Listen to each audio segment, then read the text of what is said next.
آپ صلی اللہ علیہ وسلم نے فرمایا، وہ تاجر جو سچ کے ساتھ، صداقت اور امانت کے ساتھ تجارت کرتا ہے، یہ تجارت کر کے انبیاء کرام کی صف میں کھڑا ہوگا۔ آپ اندازہ کریں کتنی اعزاز کی بات ہے۔ یہ کبھی بھی اپنے دو پیسوں کی خاطر اللہ تعالیٰ کو ناراض نہیں کرتا ہے، اس لیے اس کو پتہ ہے کہ میں نے اللہ تعالیٰ کے پاس جانا ہے اور سوال جواب دینا ہے۔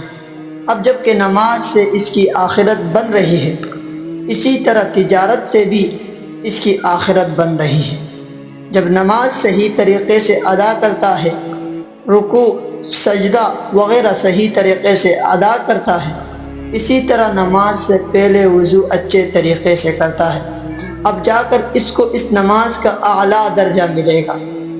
اور اگر وہ نماز کے اندر رکوع سجدے ٹھیک طریقے سے نہیں کرتا ہے تو حدیث میں آتا ہے کہ اس کی نماز اس کے منہ پر مار دی جاتی ہے۔ اسی طرح جو آدمی اچھے طریقے سے تجارت کرتا ہے، سچ بولتا ہے، وعدہ خلافی نہیں کرتا، جو بات کرتا ہے اس کا پابند رہتا ہے، تو پھر اللہ تعالیٰ اس پر اجر دیتے ہیں، اور مزدور کو سچائی کی بنیاد پر اس کی مزدوری فائدہ دے گی۔ اسی وجہ سے فرمایا اللہ تعالیٰ نے کہ ایمان کے بعد تمہیں جانچا جائے گا کہ تم نماز میں کیا کرتے ہو، تم دنیا کے معاملات میں کیا کرتے ہو، اپنی معاشرت میں، اپنے گھر میں، اپنے رشتہ داروں میں کیسے معاملات کرتے ہو۔ یہ تمام اس کے امتحانی مراکز ہیں کہ ان میں وہ بندہ کیسے کامیاب ہوتا ہے۔ پھر فرمایا اللہ نے یعملون السیئات ان یسبقونا، کہ میں ڈنڈی ماروں گا اور اللہ تعالیٰ سے بچ نکلوں گا۔ اللہ تعالیٰ نے فرمایا ساء ما یحکمون، بہت برا فیصلہ ہے اس کا۔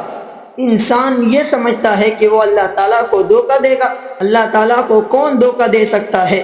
اللہ تعالیٰ تو علیم بذات الصدور ہے۔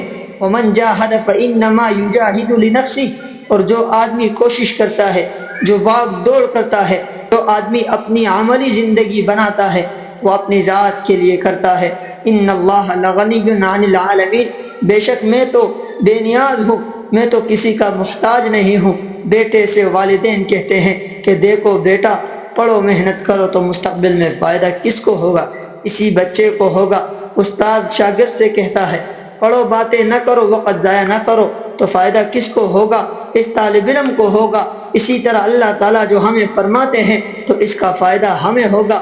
نماز ہم پڑھتے ہیں، حج ہم کرتے ہیں، زکوٰۃ ہم دیتے ہیں، ہر نیکی کا کام ہم کرتے ہیں، اس کا فائدہ ہمیں ہوگا۔ اسی طرح رشتہ داروں کے ساتھ حسن سلوک کریں گے تو فائدہ ہمیں ہوگا، پڑوسیوں کا خیال رکھیں گے تو فائدہ ہمیں ہوگا۔ اللہ تعالیٰ نے واضح فرما دیا ہے کہ جو کوئی بھی محنت کرتا ہے، مشقت برداشت کرتا ہے، تو وہ اپنے لیے کرتا ہے۔ حضرت صدیق رضی اللہ تعالی عنہ نے اپنے پوری زندگی آپ کے ساتھ لگا دی، اپنی جان مال ہر چیز کو لگا دیا، تو اب فائدہ کس کو ہوا؟ حضرت ابوبکر صدیق رضی اللہ تعالی عنہ کو اس کا فائدہ ملا۔ حضرت ابوبکر صدیق کو بہت بڑا مقام حاصل ہے۔ حضرت ابوبکر صدیق کے بہت سارے فضائل ہیں۔ آپ صلی اللہ علیہ وسلم نے فرمایا جنت کے مختلف دروازے ہیں، کسی سے نماز والوں کو بلایا جائے گا، کسی سے صدقہ والوں کو، کسی سے حج والوں کو بلایا جائے گا۔